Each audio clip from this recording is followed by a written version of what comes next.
it's Maura. Hope you guys are doing well today. If you haven't already, subscribe to my channel and head to my Instagram, Murad_Morali. Let's get into this. We got a lot to talk about. Are you ready to spill the tea? So Love Island's India breaks her silence when it comes to the situation with Ovi and the breakup. Anton is now speaking out, Maura is being slammed, and X Factor is not looking good. We do have a lot to get into indeed. So Love Island's India, as we all know, broke up with Ovi. Both of these individuals perhaps amicably broke up. We don't know what exactly took place, but what we do know is that they both definitely split. Neither have publicly confirmed the split, but India 28 appears to have hinted at the breakup in one of her latest Instagram stories. Although it already has been confirmed by the Daily Mail and other articles that they definitely have broken up, neither of these people have come forward to say so themselves. But of course, this is confirmed information. This isn't like rumours or anything, because we've dealt with rumours a lot with these two. Alluding to negative comments she received since the split, India has spoken out and said, hours after the reports, "It's free to be kind. Think before you type. Thank you." Of course, Ovi's fame has skyrocketed since leaving the villa, so any girl with him would find it very difficult to be with Ovi because, you know, the girls, or just the popularity that people wanted to be with Ovi would cause a lot of stress for the counterpart, which is India. And therefore she speaks out after the breakup and basically says, you know, it's free to be kind.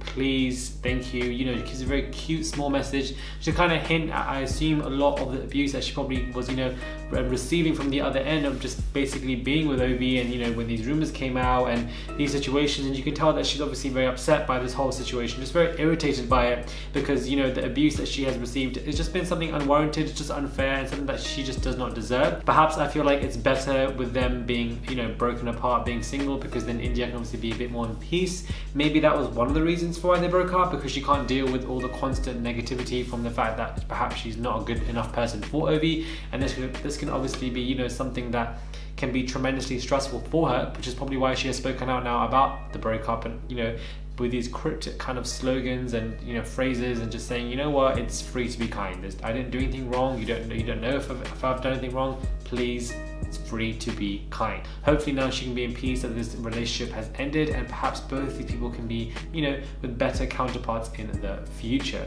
We also have Love Island's Anton, who's now speaking out about this romance with Belle and how he now confirms that it's definitely over. The Scott hunk, as they say online, has confirmed that the pair are not getting back together despite recent rumours that they had rekindled their on-screen relationship. The pair sparks suggestion that they were back on after Belle was filmed licking Anton's abs and they were kissing, etc, etc, but he now tells the Sun that we're not together at all. It's as simple as that. That is it. So here we can clearly see him shutting down and slamming any kind of allegations or rumours that they're back on together. I don't think anybody actually cares, to be honest, about these two. They came 4th or 5th on the show, and they haven't really made a massive mark post the show. I feel like Anton would have, but he's become very underwhelming. I would imagine him to be a bit more bigger than what he actually is. Even have certain Islanders who are far more popular in terms of the girls, as opposed to in reference to comparing them with Belle. Sorry, if that Belle is just completely turned into team furniture, and Anton really hasn't been doing that much either. But here he is completely slamming it down. He also talks about Molly May and Tommy, and says that despite admitting that he did not get along with Molly May Hague, Anton has continued to say, "Me and Tommy have always been good. We still are. I'm actually going to be filming with him this weekend, so we're all good." Love Island is set to return with the winter version of the show in early 2020, and it's obviously understood that it broadcasts on the 8th of January, but Anton admits that he's not convinced that it will have the same success as the original summer shows.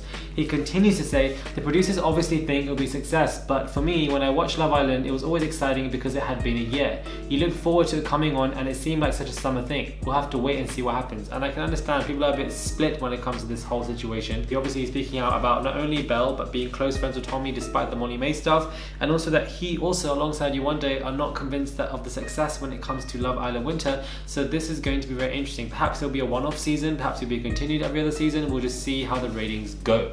Speaking of ratings, of course, X Factor has returned with their official celebrity official. However, the ratings dropped to their lowest ever during their celebrity series, which only pulled in 2.9 million people.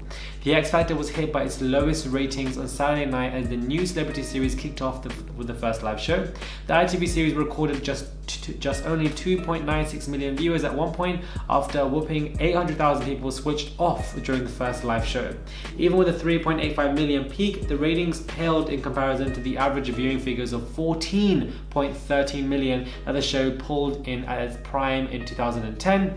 As viewers switched off in their thousands during the live X Factor celebrity show, the 2.96 million viewers marked the lowest ratings ever since X Factor began in 2004.